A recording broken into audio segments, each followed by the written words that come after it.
Daddy government आहे तुमचं. ठरवलंय काय की तुम्हाला तुमच्या बाजूनं हिंदूही नकोय, हेही ठरवलंयत का तुम्ही?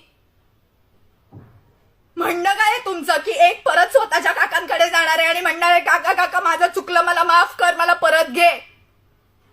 दुसरी व्यक्ती काय करतेय, 3 चाकी सायकल चालवता येत नाहीये, डोक्यात हवा गेलेली आहे, म्हणून परत मी माझे 3 चाकी रिक्षा चालवायला निघतो असं म्हणणार आहे. आणि तिसऱ्याचं तर काय, रेझिग्नेशन ऍक्सेप्टच केलं जात नाहीये. माझा राजीनामा घ्या, माझा राजीनामा घ्या, हे ऍक्सेप्ट केलं जात नाहीये. म्हणून ह्या पद्धतीने तुम्ही राजीनामा सोडा. तुम्ही दरिद्रीपणा करणार आहात का?